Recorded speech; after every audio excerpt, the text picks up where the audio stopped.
करमदीन एक गरीब लेकिन नेकदिल और मेहनती किसान था। उसकी पत्नी का कई साल पहले इंतकाल हो चुका था और अब वह अपनी 3 बेटियों जैनब, फातिमा और आसिया की परवरिश अकेले कर रहा था। गरीबी के बावजूद वह हमेशा अल्लाह पर भरोसा रखता और शुक्र अदा करता था। अल्लाह हर परीक्षा के बाद आसानी देता है। वह अपनी बेटियों को समझाता।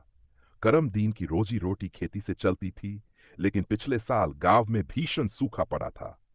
फसलें बर्बाद हो गई और घर में खाने तक की तंगी हो गई। वह दिन रात अल्लाह से दुआ करता कि कोई रास्ता निकले, लेकिन हालात बद से बदतर होते जा रहे थे।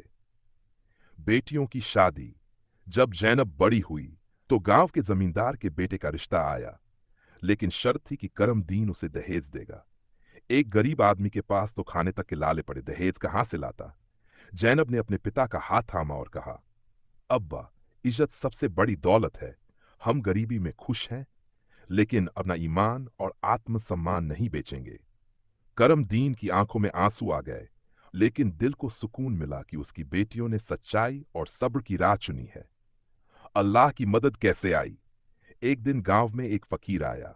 उसने लोगों को अल्लाह पर भरोसा रखने की सीख दी। करमदीन ने उससे अपनी तकलीफ बयां की। फकीर ने मुस्कुराकर कहा, सब्र करो, अल्लाह की मदद करीब है। अगले दिन गांव में एक व्यापारी आया जो करमदीन का पुराना दोस्त था और अब अमीर बन चुका था। जब उसे पता चला कि करमदीन किन मुश्किलों से गुजर रहा है, तो उसने न सिर्फ अब जैनब की शादी में मदद की, बल्कि फातिमा और आसिया के लिए भी अच्छे रिश्ते ढूंढने में मदद की। खुशियों की बहार। कुछ सालों बाद करमदीन ने अपनी तीनों बेटियों को इज्जत और खुशी के साथ विदा किया। जो आदमी कभी भूख से लड़ रहा था, आज अल्लाह के फजल से सुखी जीवन जी रहा था। गांव के लोग जो कभी उसकी गरीबी का मजाक उड़ाते थे, आज उसकी ईमानदारी और सब्र की मिसाल देते थे। निष्कर्ष, सीख जो हमें मिलती है।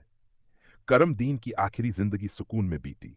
जब उसकी मौत हुई तो उसके आखिरी शब्द यही थे, अल्लाह के हर फैसले में भलाई होती है। जो सब्र करता है उसकी जीत पक्की होती है। कहानी से मिलने वाली सीख, अल्लाह पर भरोसा रखने वाला कभी असफल नहीं होता। इज्जत और ईमान को हमेशा धन दौलत से ऊपर रखें। सब्र और मेहनत से हर मुश्किल को पार किया जा सकता है।